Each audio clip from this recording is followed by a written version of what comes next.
नमस्कार। Brain classes में class 12 के विद्यार्थियों का हार्दिक स्वागत है।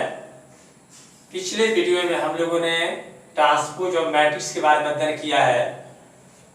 आज हम लोग सममित तथा विषम सममित के बारे में अध्ययन करेंगे कि सममित मैट्रिक्स क्या है यानी सिमेट्रिक मैट्रिक्स और विषम सममित मैट्रिक्स क्या है यानी स्क्यू सिमेट्रिक मैट्रिक्स क्या है। ऐसे तो हम लोग पिछले वीडियो में आव्यूह का प्रकार, आव्यूह का परिभाषा, आव्यूह का जोड़, घटाव, गुणा, ट्रांसपोज ऑफ मैट्रिक्स के बारे में अध्ययन कर चुके हैं। अब आज हम लोग सममित आव्यूह किसको कहते हैं, ध्यान देंगे आप लोग। डेफिनेशन को देखेंगे, परिभाषा को। एक वर्ग आव्यूह A बराबर IJ सममित आव्यूह कहलाता है यदि A डैश बराबर A यानी ट्रांसपोज ऑफ A बराबर हो जाए A के, तो आपको क्या था, सममित आव्यूह कहलाता है। आइए एक उदाहरण के द्वारा समझते हैं हम लोग कि आखिर सममित आव्यूह क्या है। तो यहाँ देखिए, अर्थात बताया गया है कि AIJ बराबर हो जाए AJI, यानी आप तो देख ही रहे हैं, रो चला गया कॉलम की जगह पर और कॉलम चला गया है रो की जगह पर। ट्रांसपोज ऑफ मैट्रिक्स का अर्थ होता है कि रो को कॉलम में अथवा कॉलम को रो में बदल दिया जाए। आइए हम एक उदाहरण के द्वारा इसे समझने का प्रयास करेंगे। देखिए यहाँ पर ये एक आपका क्या है, मैट्रिक्स है। जैसे √3 2 3 2 -1.5 -1 3 -1 और आपका क्या है, 1 है। अब इसका हम लोग क्या करते हैं, तो A डैश बराबर A डैश क्या, रो को कॉलम बदल देना है।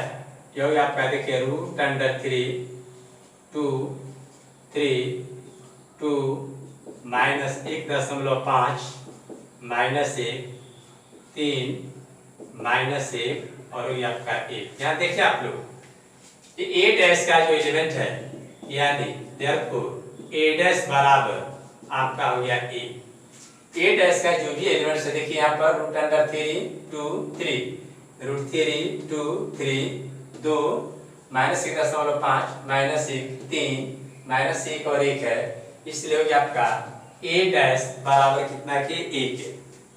इसलिए आप लिख सकते हैं कि A एक सममित आव्यूह है। A एक ऐसा आव्यूह है, सममित आव्यूह है। अब सममित आव्यूह का अर्थ आपने शायद समझ गए कि सममित आव्यूह का अर्थ होता है यदि A डैश बराबर हो जाए A के, तो दिया गया आव्यूह सममित आव्यूह कहलाता है।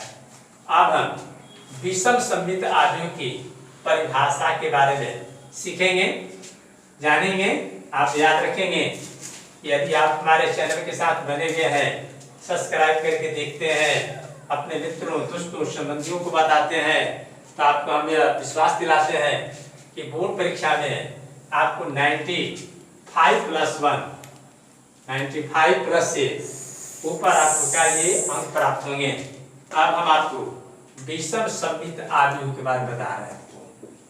विषम सममित आव्यूह, विषम सममित आव्यूह जिसको हम लोग अंग्रेजी में कहते हैं स्क्यू सिमेट्रिक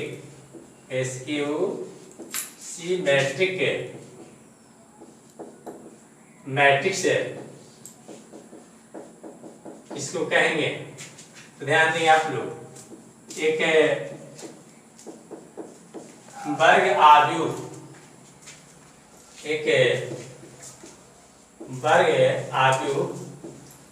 A बराबर AIJ विषम सममित आव्यूह कहलाता है। विषम सममित आव्यूह कहलाता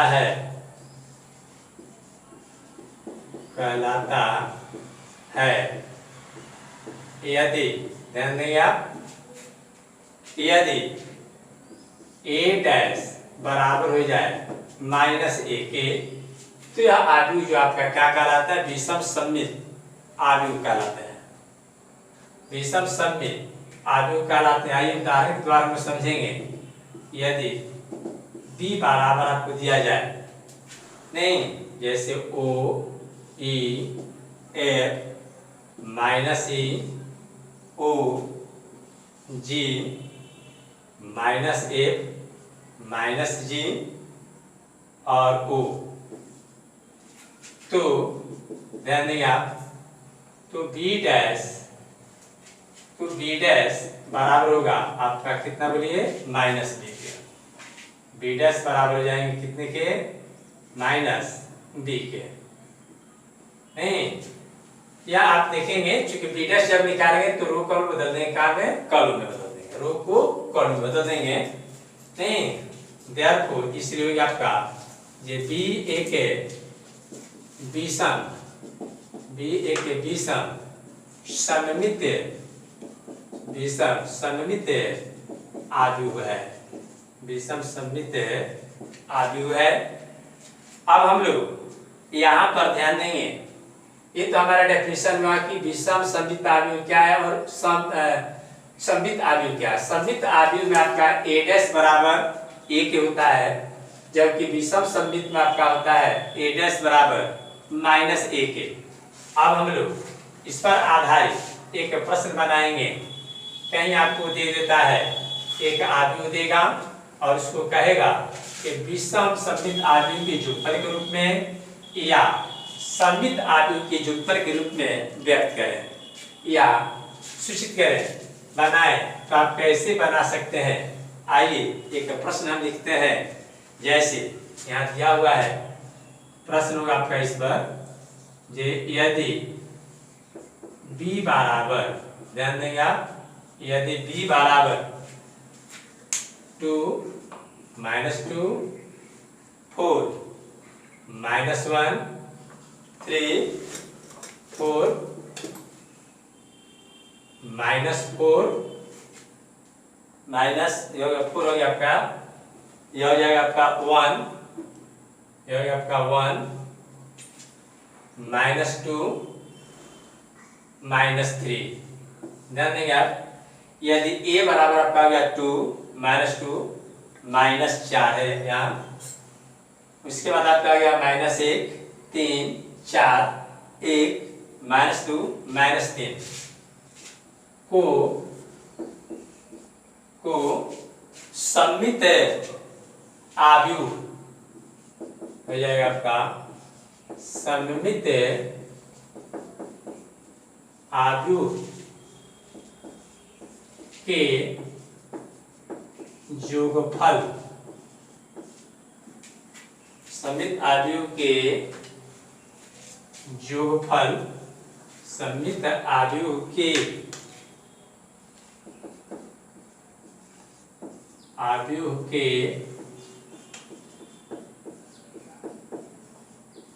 योगफल के रूप में, योगफल के रूप में व्यक्त कीजिए, योगफल के रूप में व्यक्त कीजिए, योगफल के रूप में व्यक्त कीजिए। ध्यान देंगे, यहाँ भी आपको दिया गया है और इसको विषम सममित आव्यूह के योगफल के रूप में आपको क्या करना है, व्यक्त करना है। अब यहाँ पर ध्यान देंगे, बहुत सुंदर सा प्रश्न आपका है। पहले लिख देंगे यहाँ पर ये b बराबर, तो b बराबर कितना बोले 2 -2 -4 -1 3 4 1 -2 और -3। अब इसका हम लोग पहले डैश निकाल लेंगे, तो b डैश बराबर यानी ट्रांसपोज ऑफ b दिया हो गया आपका, देखिए 2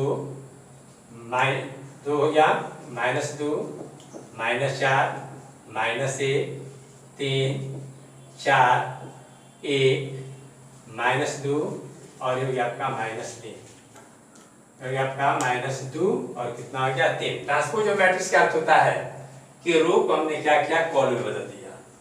अब चूंकि इसे सममित आव्यूह के जोगफल के रूप में व्यक्त करना है तो हम इसे मान लेते हैं, जैसे दे देंगे आप लोग, माना कि P बराबर 1/2 B प्लस आपका हो जाता है कितना बोलिए B डैश। यदि A है तो 1/2 A plus A dash, C है तो 1/2 C प्लस C डैश। याद रखें आप लोग, विषम सममित आव्यूह के जोगफल का होगा फॉर्मूला हो गया आपका कि 1/2 B प्लस B डैश।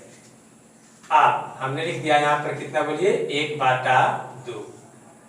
नहीं, अब यहाँ पर लिखेंगे B का एलिमेंट। देखिए B का एलिमेंट आपका कितना है 2 -2 -4 -1 3 4 1 -2 और -3 जोड़। अब B डैश का एलिमेंट, B डैश का एलिमेंट आपका देखिए 2 -1 1 -2 3 -2 -4 4 और ये आपका -3। अब हम लोग इसको क्या करेंगे जोड़ देंगे।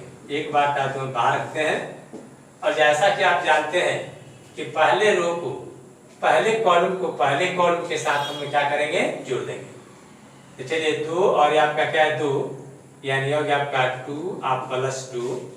देखिए यहाँ पर -2 और -1 है, -2 और -1 -4 + 1 -1 -2 यहाँ -2 है 3 + 3 4 और -2 4 माइनस हो गया 2 हो गया 1 -4 -2 +4 -3 -3 और हो गया आपका -3 इक्वल टू अब हो गया आपका 1/2 जोड़ दीजिए आप, तो 2 और 2 कितना हो गया 4, ये हो गया आपका -3 1 घटाओ 4 यानी हो गया आपका -3 -1 और -2 -3 3 3 6 4 घटाओ 2 2 1 घटाओ 4 -3 4 घटाओ 2 2 और 3 -3 हो गया आपका कितना बोलिए 6, ये हो गया हमारा 6 बराबर। अब ध्यान देंगे आप लोग, इसको हम 1/2 से 2 से इसमें गुना कर देते हैं तो 2 दूनी के 4, ये हो गया आपका -3/2 -3/2 यहाँ हो गया आपका -3/2, यह हो गया 2 तिहाई 6 2 एकम 2 -3/2 यहाँ हो गया आपका 1 और यह हो गया आपका -3, यह हो गया आपका -3, यानी अब P का मान हो गया हम लोग। अब हम क्या करते हैं किसको P डैश निकालेंगे हम लोग, यानी अब आप समझ गए होंगे कि आव्यूह का जोगफल कहीं का है तो 1/2 B प्लस B डैश के रूप में निकालेंगे हम लोग, यानी B प्लस ट्रांसपोज B हो गया आपका। आप ध्यान देंगे आप लोग, यह बहुत सुंदर सा प्रश्न है, यह निकालने के लिए बहुत इस तरह के प्रश्न कई बार बोर्ड के द्वारा पूछा गया है और हम जो भी प्रश्न बनाते हैं वह प्रश्न आपको NCERT का प्रश्न है। आप अपना क्वेश्चन बैंक निकाल सकते हैं, उठा सकते हैं और आप आसानी से हल कर सकते हैं। हम निकालते हैं P डैश बराबर, तो P डैश का अर्थ होता है इसके रो को कॉलम में हम लोग चेंज करेंगे। रो को क्या चीज में चेंज करेंगे हम लोग कॉलम में। यहाँ देखिए रो का एलिमेंट क्या है 2, तो यहाँ गया आपका 2 माइनस हो गया 3/2 -3/2। यहाँ देखिए माइनस आपका है 3/2 कितना है -3/2 है और 2 से तो 2 3 है 6, यहाँ 3 देना चाहिए था नहीं, यहाँ हो गया आपका देखिए -3/2, यहाँ हो गया आपका कितना बोलिए 3, फिर हो गया आपका 1, फिर हो गया आपका -3/2 -3/2 1 और यह हो गया आपका माइनस कितना बोलिए 3।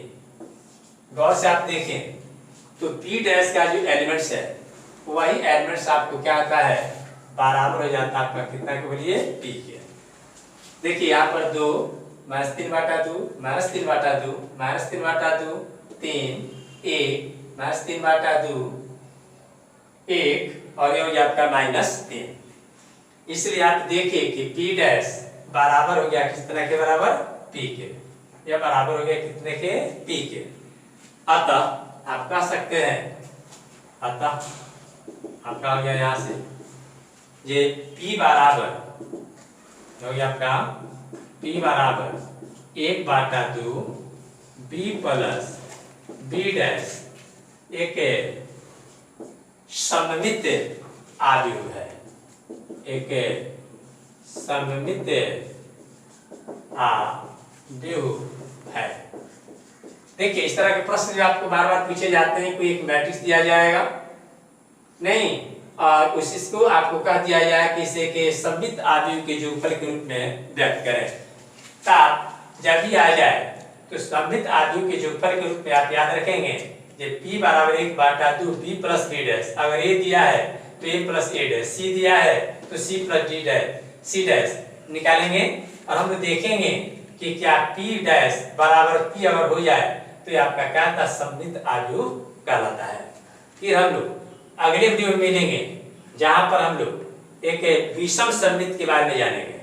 यदि कोई परीक्षार्थी यह चाहता है कि हम बनाएं तो आपके हम होमवर्क दे रहे हैं, जो कि आपका होगा, यह होमवर्क होगा आपका एक्सरसाइज 3.3 होगा और उसका क्वेश्चन होगा आपका 7 नंबर।